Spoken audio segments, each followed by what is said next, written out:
All right, let's talk about something we've all felt or watched a friend go through: heartbreak. That deep, world-shattering pain that feels like it's gonna last forever. But what's really going on when we feel that way? We're gonna break down the actual architecture of heartbreak to figure out why it hurts so much. First things first, let's get one major fear out of the way. The sheer intensity of the pain you're feeling, it doesn't mean the relationship was a lie. It's not proof that the whole thing was fake. Actually, it's quite the opposite. And that is the core of it all. The pain is a direct signal of how real the connection was. You're feeling the severing of a deep biological attachment. That's where the hurt really truly comes from. So let's get into the science here. Because this feeling, this agony, it isn't just an emotional thing. It's a full-on physiological event. Your brain has literally been hijacked by your own biology. Okay, this idea of emotional safety is so important. Think about it. Over time in a relationship, your brain actually rewires itself. Thanks to chemicals like oxytocin and dopamine, your nervous system starts to see your partner as its regulator, its main source of calm and stability. Their presence basically tells your body, hey, we're safe, everything is okay. So what happens when that person is suddenly gone? Your brain freaks out. And I mean that literally. Research shows that romantic rejection lights up the exact same parts of the brain as physical pain and, get this, drug withdrawal. That ache you feel in your chest, your brain is processing it just like a physical injury. This brings us to a really tough question you have to ask yourself, especially when you're deep in that pain and you're just craving them. And this is the real kicker. A lot of the time, what you're craving isn't just the person with all their good and bad parts. It's the neurological state they gave you. It's the calm, the safety. You miss how your own brain felt when they were around.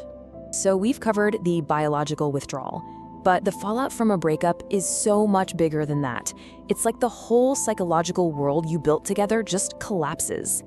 See, a breakup is never just one loss. It's a whole bunch of them all at once. You lose your daily routine, the good morning texts, the person you tell about your day. You lose your sense of emotional security. And maybe the biggest one, you lose the future you were building in your head. It's a massive void that opens up all at once. You know how in a relationship, me slowly starts to become we? Your stories, your inside jokes, your plans, they all get tangled together. So when it ends, it doesn't just feel like they're gone, it feels like a piece of you is gone too. You're suddenly forced to figure out who you are on your own again, and that can be really disorienting. This also explains why the shock is so intense. Our brains absolutely hate unpredictability. In fact, your brain would often prefer a bad situation that it knows, an imperfect but predictable relationship, over total unpredictable chaos. The sudden absence of your partner throws your brain into a state of emergency because the world it knew just vanished. And what do our brains do in the middle of chaos? They desperately search for a reason, any reason, to feel in control again. And that usually leads right to self-blame. The rejection feels like a judgment on our worth, making us think it must have been my fault, even when it just wasn't true. Okay, we get it.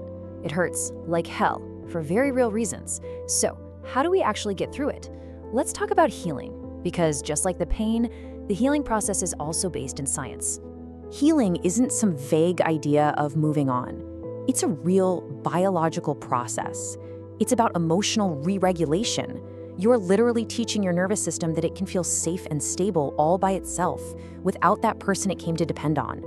You're rebuilding your own internal sense of okayness. Now, this is a tough one, but it's so important. So many of us think we need one last conversation, one final apology to get closure. But waiting for that just keeps you chained to the past. Real closure almost never comes from them. It's an inside job. It's you accepting that it's over and giving yourself permission to move forward. You know, pain can be an amazing teacher if you let it. Once you can shift away from blaming yourself or them and just start reflecting, you can see things so clearly. The red flags you ignored, the boundaries you didn't set, that's not failure. That's how you grow. And maybe this is the most grown-up realization of all. An ending doesn't need a bad guy. Two perfectly good people can love each other deeply and still not be a good match for the long haul. The love can be real, and the relationship can still come to its natural end. So all of this, the pain, the withdrawal, the slow, hard work of healing, it all leads somewhere. It leads to the final and honestly the most important phase of this whole thing. Just stop and think about that for a second. You went through one of the most intense pains a human can experience, a literal biological withdrawal from a person your body saw as its source of safety. You faced down that primal fear that you couldn't make it without them, and you did. You survived. You are still standing after losing someone who was at the very center of your world. The very act of surviving that, of teaching your own body how to be safe again, of rediscovering who you are, it forges something new inside you, a kind of deep, quiet strength and self-reliance. In the end, the architecture of heartbreak is also the blueprint for putting yourself back together. The same process that breaks you down is exactly what gives you the space to build a stronger, wiser, and more whole version of yourself. And that, right there, is a powerful thing.